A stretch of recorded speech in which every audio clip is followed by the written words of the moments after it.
Hello， 大家好，我係 Bowen Chong。我現在同大家做另外一篇文章嘅記憶練習，個 title 係 Couple of Issues of Life and Death。我亦都將呢篇文章畫咗呢幅圖出嚟，方便做呢個記憶練習。And back in March, Terry Schiavo, a young Florida woman, became famous throughout the U.S. after she had lay in vegetative state for 15 years. Her husband, Michael Schiavo, wanted to let her die by removing her fitting tube. That was her last wish and will, he said. But her parents, Robert and Mary Schindler, insisted on keeping her alive and fought through the entire American legal system to do that. Even the US Congress got involved. It made the decision to have the fitting tube put back in after a federal judge had already ordered its removal. Terry Schiavo, her husband, and her parents all becoming characters in a drama in real life.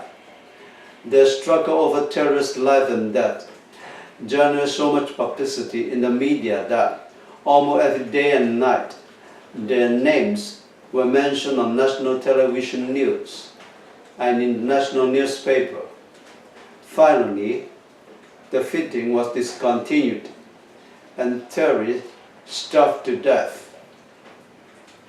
In the meantime, a 9-year-old girl, Jessica Marie Lanford, went missing in Florida. Local police, the FBI, family members, neighbors, and volunteers searched for her for weeks. Jessica, too, made big headlines in national news until one day, on March 21, her body was found near her home. The suspect killer was labeled a sex offender. These two stories seem totally unrelated, but they are not. For one thing, Michael Schiavo made a comment about these two cases when he told a reporter, "Instead of worrying about my wife, who had granted her wishes by state courts the past 7 years, they should worry about the sex offender killing young girls." He challenged both Florida Governor Jeb Bush and his brother, President George W. Bush, to talk to my wife and see if you get an answer. Ask her to lift her arm to shake your hand. She won't do it. She won't because she just can't. Another way these two cases are related is the public interest the mass media generate in the effort to save the lives of these two individuals. In the Schiavo case, there were protests and demonstrations, both for and against the taking of an innocent life.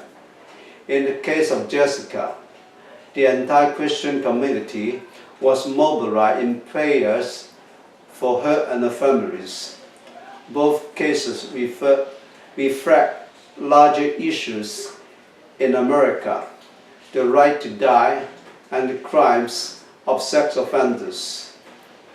Does the government have a role to play in deciding whether a person should be kept alive, even in vegetative condition? Should sex offenders be sentenced to die for killing innocent children? Indeed, is it possible to regulate human behavior by law only, without fundamental moral teachings about right or wrong? These are questions that have puzzled many thinkers in other countries. As medicine that prolongs life had progressed side by side with means of killing people, age-old problems still remain to be solved. 咁呢個記憶練習我就同大家做完。